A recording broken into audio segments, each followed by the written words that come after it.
আসসালামু আলাইকুম বন্ধুরা, জাকারিয়া ইলেকট্রনিক্স ইউটিউব চ্যানেলে আপনাদের সকলকে স্বাগতম জানাচ্ছি।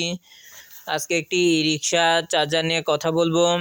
এই রিক্সা চার্জারটির ইনপুটের একটি রেড তার, একটি ব্লু তার ইন হয়েছে। ব্লু তারটি শর্ট সার্কিটের কারণে পুড়ে যাওয়ার কারণে এই রিক্সাটি চার্জ না হওয়ার কারণে চার্জারটি আমাদের কাছে রিপেয়ারের জন্য আসে। আমরা ব্লু লাইনের তারটি ইনসুলেটর সঠিকভাবে চিড়ে আমরা সংযোগটি সঠিকভাবে স্থাপন করব।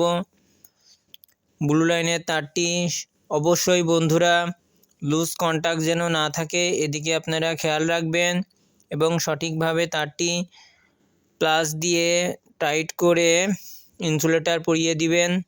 বন্ধুরা, ইনসুলেটর পরানোর পরে ওই স্থানটি আপনারা টেপ, কারেন্টের টেপ, ব্ল্যাক টেপ অথবা রেড টেপ দিয়ে সঠিকভাবে জায়গাটি সুন্দর করে র্যাপ করে দিবেন। এর ফলে জায়গাটি শকপ্রুফ হয়ে যাবে এবং আপনারা ওখানে ব্লু লাইন এবং রেড লাইনের যে তারটি দেখা যাচ্ছে, ওই তারটি আপনারা কালো টেপ দিয়ে আপনারা ওই স্থানটি সুন্দরভাবে র্যাপ করে দিবেন।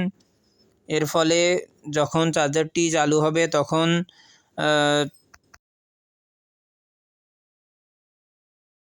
বন্ধুরা যখন চার্জারটি চালু অবস্থায় থাকে তখন কয়েলটি প্রচুর হিট হয়। আপনারা অবশ্যই খেয়াল রাখবেন ব্লু লাইন এবং রেড লাইনের তারটি কয়েলের সঙ্গে যেন স্থাপন না হয়, একটু দূরে রাখার চেষ্টা করবেন। আমরা এখন কভারটি পরিয়ে দিচ্ছি। চার্জারটি মেরামত হয়ে গেছে।